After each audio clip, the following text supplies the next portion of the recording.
Hoş geldiniz. Bugün sizlere çekirdeksiz üzüm asmasından bir köklendirme, çelik yöntemiyle köklendirme yapacağız. Daha önce belirlemiş olduğumuz bir dalımız var. Şu dalımızı alacağız. Bu dalımızı aldık.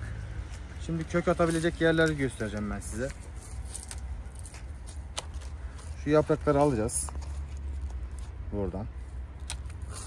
Çünkü kök atabilecek kısımlar buralar. Ondan sonra şu şekilde hem budayacağız.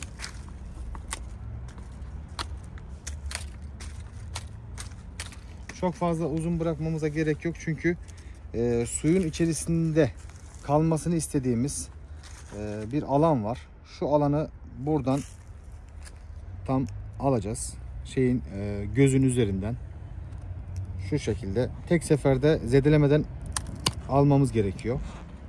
Ondan sonra ki yatay bir şekilde olacak. Çünkü tam suyun içerisine koyacağımız su kabının içerisine koyduğumuzda ağzının altının tam kapanmasını istemiyoruz. Çünkü buradan da suyun beslemesini istiyoruz.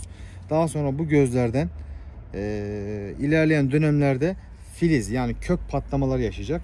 Biz suyun içerisinde 3 ya da 4 tane bir göz bırakacağız. Daha sonra nefes alabileceği gözler de bırakacağız.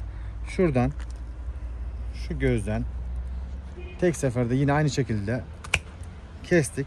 Şu şekilde bir çeliğimiz oluştu şu anda. Bu çeliğimizde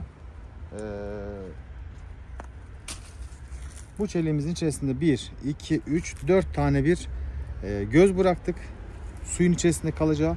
Bu gözleri de nefes alabilecekleri yani fotosentez yapması için bıraktığımız gözler. Buradan nefes alabilsin diye.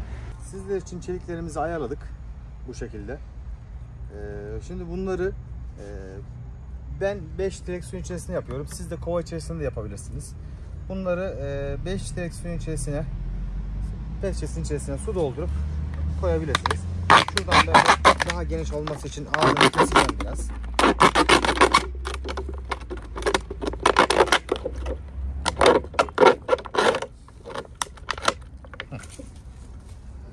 Demiştik ki köklerini yatay bir şekilde kesip 4 tane gözü suyun içerisine gelecek şekilde yerleştireceğiz şu şekilde. Bunun içerisinde sürekli kalacak. Su biraz eksik gelirse üzerine ilave edebilirsiniz. Suyun herhangi bir miktarı yok. Su değişmesi gerekmiyor değil mi? Su değişmesi gerekmiyor. Hayır. Yine aynı şekilde 4 göz şekilde gelecek şekilde koyacağız. Suyun miktarını dediğim gibi arttırabilirsiniz eğer gözlerden yukarıda kalan olursa suyun içerisinde kalmayan. Şu şekilde bırakacağız. Bunları Ocak, Nisan yani Nisan'a kadar falan bu şekilde suyun içerisinde besleyebilirsiniz.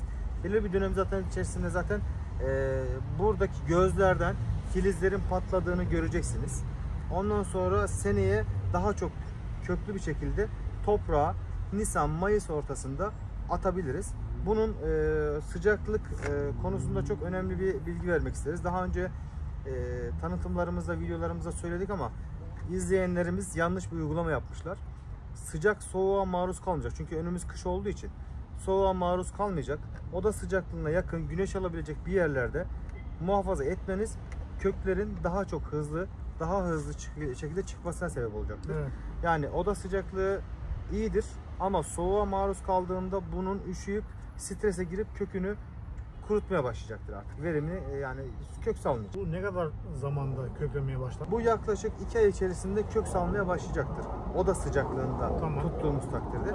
Buradaki gözlerden patladıklarını göreceksiniz. Şimdi kök filizlerini gördükten sonra bir işlem yapacak mıyız? Yok, yoksa hayır.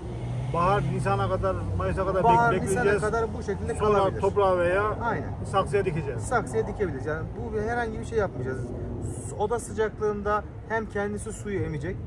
Çünkü sürekli fotosentez yaptığı için ve de suda buharlaşma olacak. Dönem dönem o köklerin suyun dışına çıkmaması için, kuru kalmaması için su ilave edebiliriz. Bunlar. Bu kadar yani. Bu kadar. Şu anda yaptığımız şey seneye bunu köke veririz.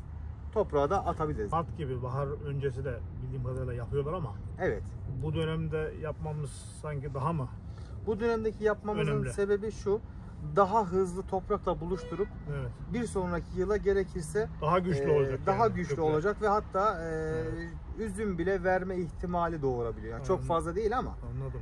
Yavaş yavaş yetiştiricisine daha hızlı bir adaptasyon için bu mevsimleri tercih edilebilir. Şu anda buraya 3 tane koyduk ama daha fazla koyabiliriz. Tabii daha herhalde. fazla koyulabilir. Ondan Dilediğiniz yana kadar sıkıntı kesip yok. kesip koyabilirsiniz. Şimdi genelde Ekim ve Kasım aylarında bu işlem yapılabiliyor veya bahar öncesi ağaçlar filizlenmeden, yaprak açmadan önce de yapılabilir ama bu dönemde biraz daha kuvvetli bir gelişme sağlar. O yüzden Ekim-Kasım gibi yaptık. Şu anda Ekim'in son günü. Evet. Şey olarak Konya'da böyle bir işlemimizi yapıyoruz. Yapmak isteyenlere de videomun sonuna kadar izleyerek yapmalarını tavsiye ederiz. Güzel bir köklenme olacağını düşünüyoruz. Evet. Sizlere de tavsiye ediyoruz. Şu anda Ocak ayları falan civarındayız. Ve Son hali bu. Son hali köklendirilmiş bir şekilde sizinle paylaşıyoruz. O iki asmamızı, 2 tane çeliğimiz vardı. Şu anda neticesini aldık. Ben size sudan çıkardıp daha yakın bir şekilde göstereceğim. Bu şekilde gördüğünüz gibi asmalarımız şu anda hem filizlenmiş hem de yaprağıyla birkaç yerinden patlatmış durumda. Bunu artık toprağa almayı istiyoruz. Toprağa alırken de dikkat etmemiz gereken en önemli konu, bu filizler çok narinmiş yapıda şu anda. Dokunduğunuzda bile kırılacak yapıda. Onun için toprağa koyarken çok dikkatli olmanız gerekiyor. Bunu toprakla buluşturacağız. Buradakiler, göreceksiniz buradaki patlatmaları. Bunun hepsinden filiz çıkacak. Onun için asma vücudunu, gövdesini patlatarak, yararak oradan filiz çıkartıyor. Bunlarda herhangi bir endişe edecek, korkulacak bir durum değil. Toprakla buluşturacağız filizimizi. Evet arkadaşlar, Mart ayının sonunda açık alana dikmiş olduğumuz üzüm çeliklerimiz bu şekilde gördüğümüz gibi tuttu. Köklendiğini düşünüyoruz. Açık alana diktik. Gördüğümüz gibi bu şekilde çok sayıda yaprak açtı. Siz de bu yöntemle üzüm çeliği köklendirebilirsiniz. Böylece köklendirme videomuzun sonucunu görmüş olduk. Bir başka videoda görüşmek dileğiyle. Allah'a emanet olun. Hoşça kalın.